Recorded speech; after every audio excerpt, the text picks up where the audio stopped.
Hello, everybody. It is episode number 17. This is Bunny Vulture in my Feed the Beast Monster SMP series now. Today's episode is going to be kind of a wrap up. Well, not really a wrap up, but more of an overview of some of the new stuff in the latest Monster edition. As I mentioned in the last episode, I wanted to wait a little bit to do some stuff and things in the new Monster Pack because there was going to be an update with the new Thaumcraft, new extra utilities, and some stuff. And I really wanted to get those new things in before I did any sort of major builds. Thaumcraft was changing, so I wanted to do everything on the new version and some of the stuff in the extra utilities. Mainly, and the first item I want to show you is kind of a new way to get materials that's really friendly for servers.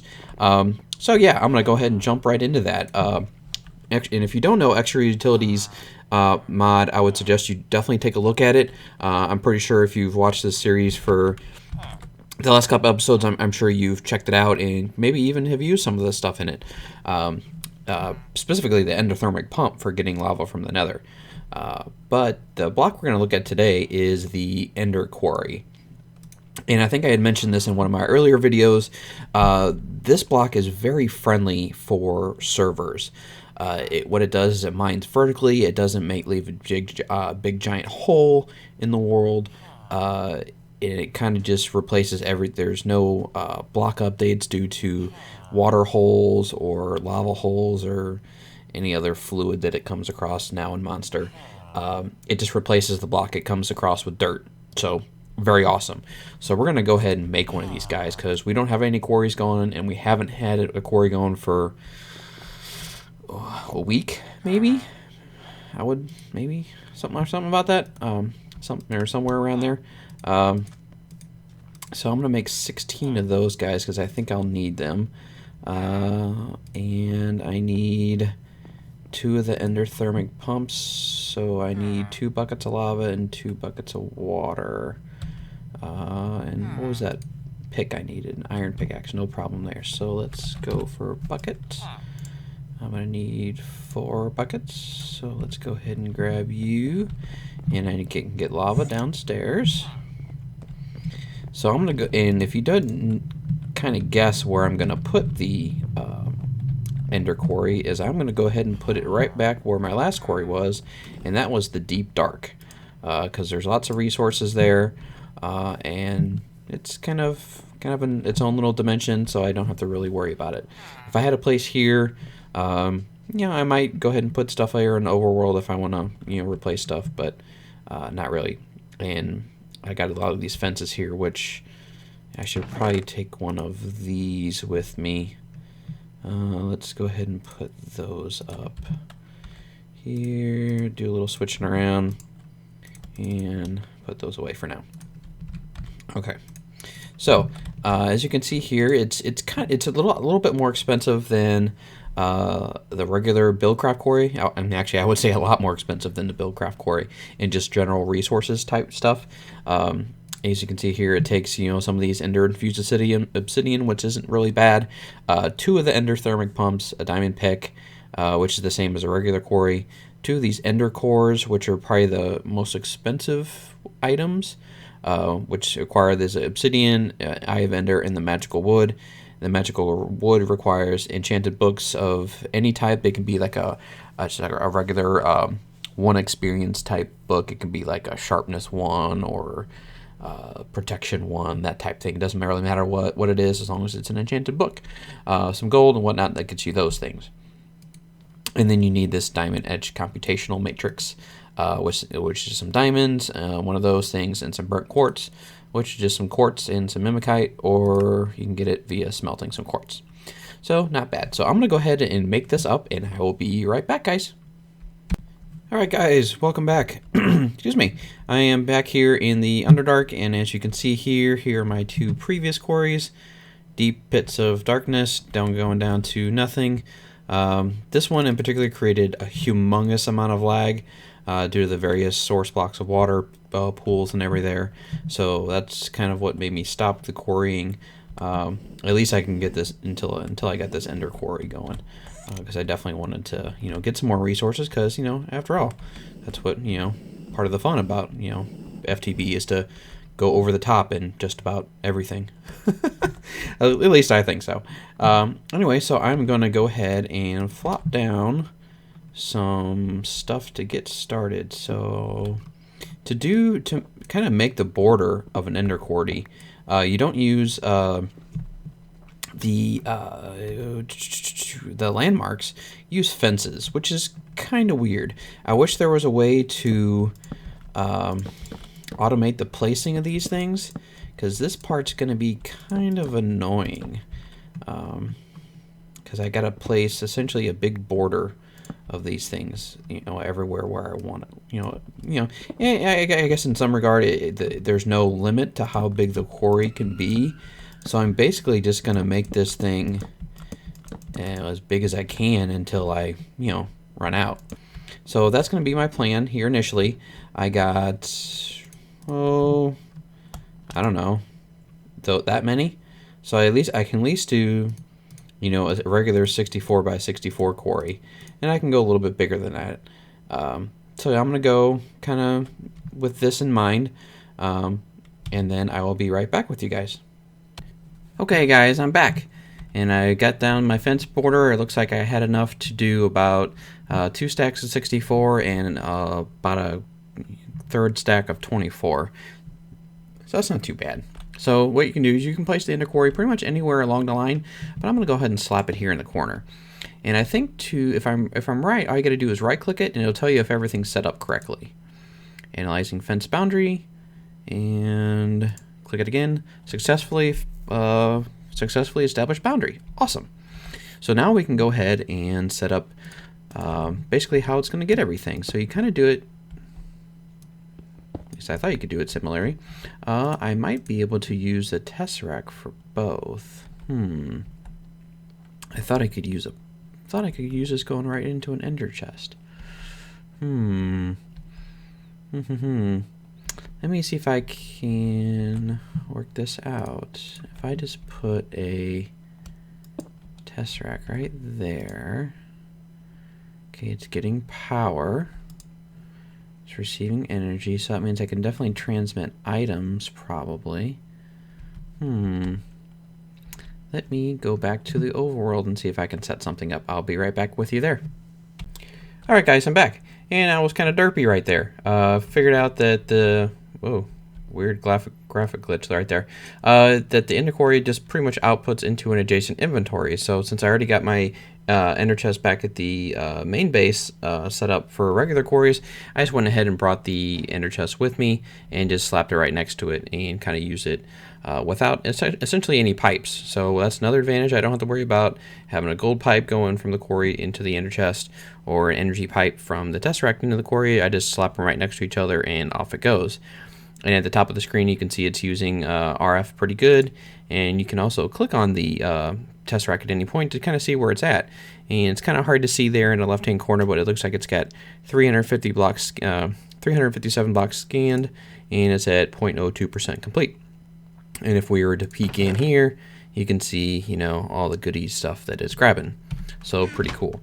And if we go over here, fly over here, we can kind of see what it's doing. So you can kind of see here, it's replacing all the blocks. Oh, and there's kind of how you know it's working, as you see the little purple particle effects flying up into the air of stuff it's mining. And it's replacing all this stuff with dirt. So this is going to be a huge dirt mound. And I noticed this little structure over here when I was laying down the fence, and I have no idea what that is. So let's go check that out. I kind of left that for camera action because, yeah, it's just kind of a thing here in the middle of stuff. So yeah, what are you? You're basic bedrock, right? I can't break you, right? Nope. Thalmic tinker. Alright, well, there's a chest up here. What do you got?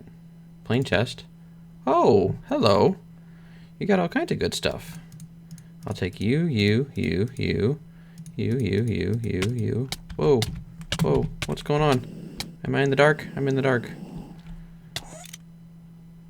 What was that? Started getting hurt. I was in the light, I think. Didn't that count?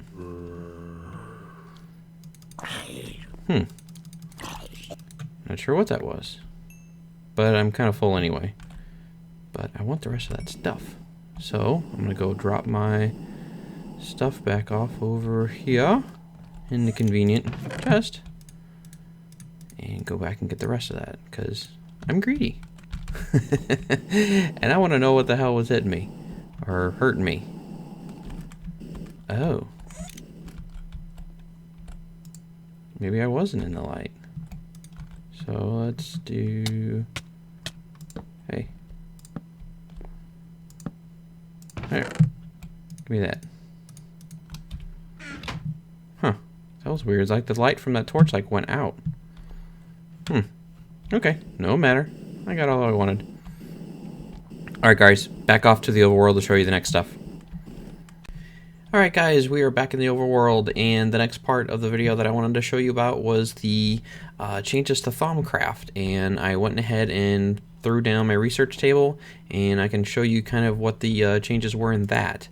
Basically what they have changed things to, if I want to go ahead and back out a little bit here, in your Thaumonomicon, it used to be to where you would have to put your pieces of paper in the research table there, and you'd have to start researching and try and kind of guess and hope that you would get a research that you wanted. Well, no longer. Basically, you just open up your Thaumonomicon, and as long as you got one of these little flashing thingies here, it says I need some scribing tools and paper. Well, shoot, did I get rid of my scribing tools and paper? I bet I did. Oh, I got rid of my paper. I know I did that. I shouldn't have done that. Shouldn't have done that. So let's grab some paper. Ooh. I think I've went in and out of my client a little bit too many times here. I'm lagging a little bit. So basically, as long as this little thing is flashy here, it says click here to get a research note for this research.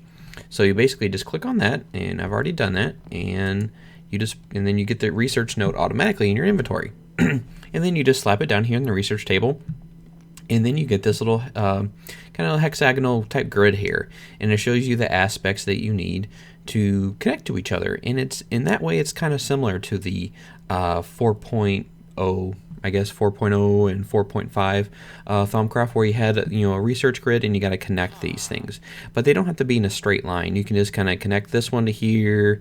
Well, I guess in this one it's going to be a straight line no matter what, because here, here, here, here, whatnot. But you still need to connect these things, and you do that by putting the aspects that are here on the grid and connecting them. But in order to connect them, the aspects that you use have to be, I guess, part of, these have to make up. The aspects that you have to be made up of the ones that you connect. So in order to get here, I'm going to have to somehow know the aspects I need to, essentially, that are made up in common between these two in order for them to connect to each other. So I know that Cognito is, let's see, that is made up of, what can I use? Let's see. And this might be, I think I gotta use a little, when I was going ahead and making like a little notebook here of some of the aspects that I got, because you basically start out with your primals and then you kind of start combining. So it looks like if I wanted to get from there to there, I might want to do Humanus, and then let's see, yeah. So what I would want to do is use Humanus. I think if that's gonna reach far enough, potentially. I'm not sure if that's gonna actually reach.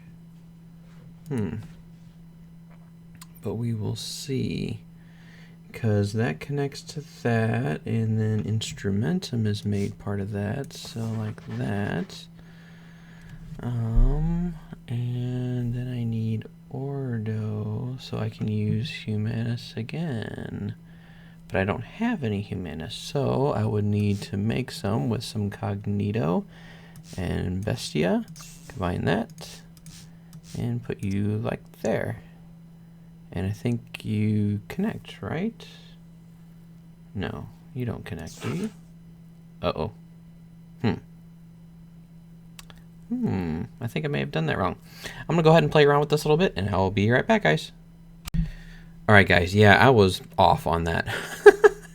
It looks like I'm wielding Humanus, so I'm gonna go ahead and make some more of that. And I will need some more Bestia too, so that's Motus Invictus, which is a little flashy guy here. And Victus is that guy. And let's see. Alright. So this is made up of Cognito, so I'm going to go ahead and put you there. And then I need some Bestia, so you can go there. And then the other guy that's made up of that connects to both is that guy. So there. So now how you see, there's a little flashy line, and it's kind of hidden between the aspects, but it's kind of connected, to those things. So yeah. And then I need to get to the little owl, which I think is census here. And let's see. Look at my spreadsheet here. Not really a spreadsheet, but my little scratchy notes. Let's see, do I have... I know I got air, so let's see if I can go back up the chain. Let's put you there. And I need... Aquas? Yeah, you can go there. And then Tempest. Right there. Ta-da! Alright, so yeah. And basically, the way that connects is, that Tempest is made up of Vacuus and Ordo. So this is made up of that Ordo, so that connects to that, and that connects to that. And then Vacuus, something like that, is Air and Podicio, so that connects to that. And then Spiritus, or no, is that Spiritus? No, Census is made from air in Spiritus. So, Census is made from air in Spiritus. So this is part, this is made up of this, that is made up of this, and this is made up of that, and that is made up of that. So they all kind of are part of each other. They kind of link to each other. So that's kind of what you do. So it's good to kind of, when you're making to go out into the world and go ahead and scan a bunch of objects and get a bunch of these little research points, because what you do, I'm gonna go ahead and grab that real quick, is use your thermometer, and kind of like what you were doing before, basically in Thaumcraft 4, and just go ahead and scan everything and get a bunch of research points. And if you can, find a Alps zone, because what I found from them is they contain a lot of those I guess little Thaumcraft areas with the little obsidian tiles and totems and chests in the middle, and they always have a node floating above them. Those are a really good source of stuff, but it takes a while to get there. So you want to find all the primal aspects first, and then you can get those from just throwing stuff on the ground and scanning them, and roaming around the world while you're mining, or doing other stuff and coming across random other aura nodes, scanning them with your thermometer, and then going back to your research table, combining the aspects into various things. And there's various guides online now that have what connects to what. So if you want to find one of them, and I think all you got to do is Google Thaumcraft 4.1 cheat sheet or something like that, and there's a couple different versions out there. There's one that has pictures, of all the different aspects. I'm not sure if it's complete yet, because I think it doesn't have depending on what add-ons you're using, it may not have all of them, but it does provide a lot of the combinations and whatnot, so it becomes extremely handy that way. And if you don't want to use a cheat sheet, no big deal. Personally, this would drive me nuts trying to figure this out, guessing. So I'm going to go ahead and cheat a little bit in that aspect offline. I won't go ahead and, just give me all the ore nodes or items off the hand, but I'll look online. Everyone looks online for, little details here and there. So basically, once you have your research notes, you just, like before and like always, you got your little scroll and you click and research expertise. And the reason why I started with this one is when you click on it, is essentially because you become more efficient at performing research. And every time you start the research on new items, you use one of your research points. And what this does is there's a possibility that, or 25% chance that you will regain that research point while you're doing it. So that's pretty good. If there's a 1 in 4 chance that when you use it, you get it back. So that's pretty cool. I think that's definitely a worthwhile one to start with if I were you. And I think there's research mastery that you can go with. I think that it makes it even better, and a few other things. So I think I might actually go with research mastery here. Got that little research note here, and let's see what this one does. So this one's 4. So this one's pretty similar. I got this one to that one again, and this one to this one. So this is going to be 1, 2, 3, 4 steps. 1, 2, 3, 4, 5 steps there. 1, 2, 3, 4. 1, 2, 3. 3 steps over to Precontatio. So that's not too bad. So I'm going to go ahead and play around with these a little bit more and see what I can do. Because what I'm thinking about going for is, let's see, if is it here, Thaumaturgy, no, Alchemy. I definitely want to get some Nitor and some Thaumium so I can make that instead of having to rely on magic drops. But I definitely want to get the Goggles of Revealing. Ooh, and I can actually start researching that. I'm going to go ahead and grab that one. Paving Stones of Travel. Huh. Those are new. I'm not sure what those do. Basic Artificing. Let's go back here. I want Nitor, Metallurgy, Golemancy. Golemancy might be fun. I've never messed around with golems before. Trahermagi? I have no idea what that is. Thalmic Tinkering. Ooh, there's some cool stuff I think with this. I have no idea what that is. Transvector interface. There's an item that used to be in Thalmic Tinkering that I want to use with my Cursed Earth for my mob farm. I think it basically like pushes mobs away. So yeah, I definitely want to get that in Apimancy for the bees. Cool stuff. Anyway, guys, I think I'm gonna mess around and I will be get a few of these things going, and I'll be right back. Alright guys, I'm back, and I wanted to show you one of the other things that the big updates that was done in Monster lately was the addition of having magical crops now work with the Mine Factory Reloaded harvesters, and that's really awesome. Because once you get it's essentially like growing your own ore. Now, granted, you gotta have your crops grow, and you gotta wait for them, and then you gotta put all this stuff into the crafting table to craft the ore, but you can automate that if you really wanted to.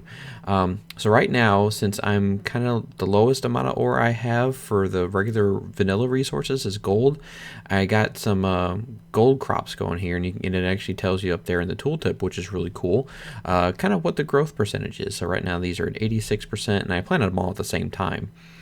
So it's kind of funny how they're all pretty much all over the map. I got 14, 29, 43, 71, 86, so it's kind of weird. 0 even.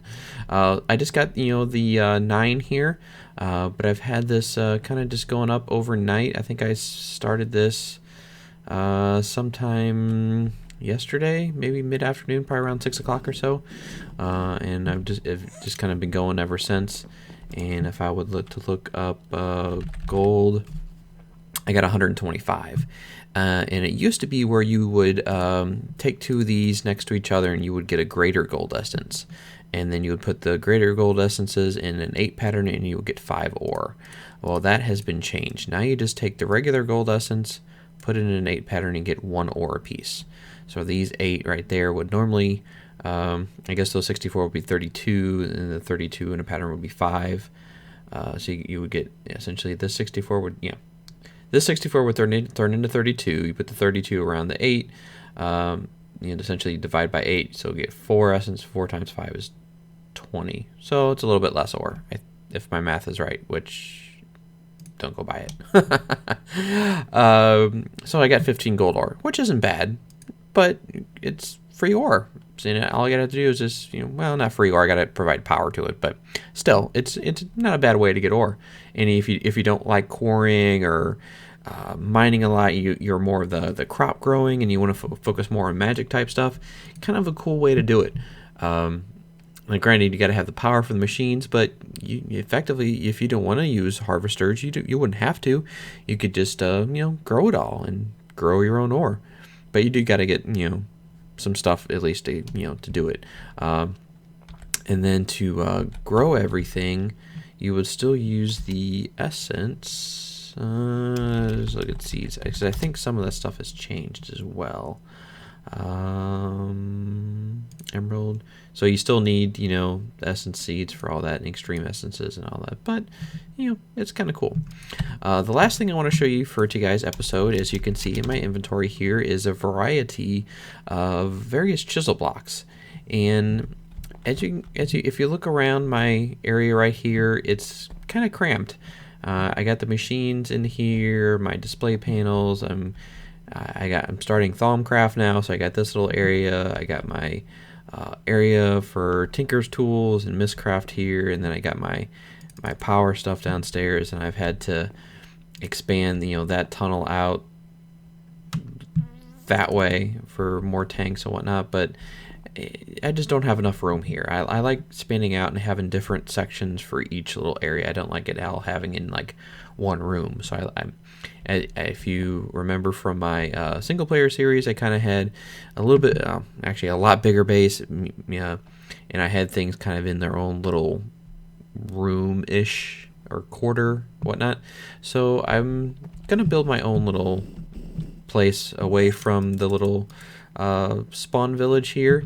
And as you can see here, what Deep Seizure's done, he's made quite a little bit of progress on the castle. So he's got his little place going up here, and he's moving right along.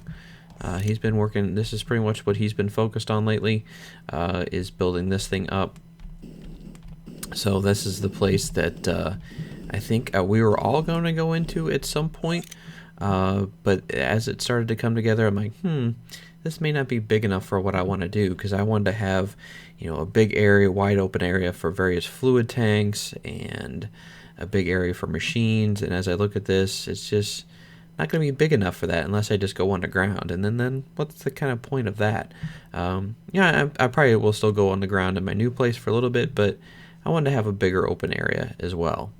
So I thought, well, if by the time this all gets done, there may not be too much room. And after all, we don't all have to be in the same place, so I thought I'll build my own. So that's what I've kind of started a concept for that so far. And since he's over here and Danielle is here with her stuff, and my wife Angel Face has started her bee stuff here, I went ahead, I'll go ahead and be on the same side as my wife. So I just went a little further over this way, and here it is. So I've started just kind of like a concept of what my castle is going to be like. So here's the top of my wall, here's the bottom, and this is kind of what I've started with for my concept. I've got very amusing, this is pretty much all cobblestone right now, and it's all just using the various modifications that the chisel can give you. So if I were to throw that in there, I'm using the detailed cobblestone bricks, the small cobblestone bricks, the huge cobblestone tiles, and also the mossy stone cobblestone. So I've made the mossy cobble, and I've thrown that in the chisel as well, and gotten these various, I think 3 different types: the detailed, large and aligned. And I've also got some cobblestone walls here. So I've just kind of put it all together here and made little patterns. For depth, I've cut up some stuff into slabs, into pillars. Since these don't actually have stair patterns, I figured I could just make my own stairs with slabs and pillars, and just kind of formed kind of like a little, not just a flat wall, but a little bit three-dimensional feel to it. So it's got some additional stuff here. This is the first completed section here. As you can see here, I started with just making the form. Making the form out, and then every once in a while I would just take one of those out and replace it with a different moss stone in different areas, so I would have something different to kind of break up the texture a little bit. And then as far as this is not just going to be a flat wall, it's going to be pretty thick, because I want to have like a walkway up on top there. So my plan is to have this kind of be the first outer edge, and then the inner walkway will be about 3 wide, and then this will be the inner wall. As you can see here, this is the kind of the inner side right here right now. This is kind of hollow. I'm not going to sure. I think I'll probably just fill this in with regular cobble for the time being. I'm going to go ahead and grab one of my builder's wands and kind of just start like a little layer and just kind of fill that up real quick, and that'll take care of that. I'm not sure if I'm going to have a path or a tunnel in between, but I'm thinking I might. Because I want to have right where that torch is right there, I might make a little like a little window inside to the tunnel, maybe. Maybe not where the torch is, because I think that torch, I think what that torch actually marks is where I'm going to put some lamps. I'm thinking about using the arcane lamps once I get to that point, or maybe some other type of lantern that looks good with this. I'll have to figure out what that is. But I'm thinking about the inside portion here is where I'll have like a little window inside to the tunnel. So I'll have to think about that once I get. I want to get the pretty much the whole wall finished before I start worrying about tunnels and inside stuff. But yeah, up on as far as the flooring and the pattern is going to go, I'm going to use the thing that I just learned about a couple episodes ago, is that the great wood can be turned into planks. And I learned today that they can be turned into covers. I was worried like, oh, well, I'll have to use a whole plank. I'll have to rip out this whole wall, and then I'll have to, put covers along this whole thing. I'm like, nope. I just searched covers and looking for a potential different wood than the great wood I wanted, and I found that it does have covers. I'm like, awesome. So what I'm going to do is I'm going to have covers for essentially this whole 5 block, and then I think if I'm able to, and it looks like I do, the Great Wood Hollow Planks cover is I'm going to use posts, and they got posts as well, and I'm going to have like a little kind of a little overhang here. So it's going to go up at like, I'll have a post here and maybe, over there, and then it's going to go up, say 1, 2, 3, 4, maybe 5 high, and then I'll have a little wooden overhang with stairs kind of overhang. So I'll have like a little tunnel here that's protected from the elements and whatnot. So yeah, I'll have more to show you in the next episode, but I kind of wanted to show you kind of what my new adventure place or little hidey hole, not much of a hidey hole considering how big it's going to be, because this is going to be one section. I'm probably going to have, if this is one arch, I'm going to have at least 5 arches in one direction, maybe more. Maybe 7, because I like building in odd numbers. So I'll have at least 5. So if you can kind of picture how big this wall is going to be, it's going to go 5 that way, and then I'm going to have like a little tower kind of section that's going to run into, and then it's going to go into the next little area, whatnot. So yeah, that's kind of what I'm going to be working on, as well as the tech and getting into, because I kind of got my machines kind of all sorted out. Right now, I'm thinking about if experimenting with automating the placement, or I should say the planting and the harvesting of these guys, and if I can work that out, because these guys drop all their dyes, and if I can put all those dyes into a bioreactor, I'm thinking about doing that maybe. Also, other potential power sources is maybe doing something with oil, but maybe not. I've never really done stuff with oil. I don't really care to. I might also get into the compression dynamos and maybe start using some liquid redstone or liquid glowstone maybe. I don't know. There's also the potential to use blazing pyrotheum maybe, because that instead of lava as an alternate, or maybe as an addition to lava. Since I might decide to grow some blaze rods and do some stuff like that. So lots of possibilities. But as of right now, that windmill that I got going is producing quite a bit of lava, so I don't really need it as far as that goes. And I don't have any crazy energy stuff going, so I don't really have to worry about that.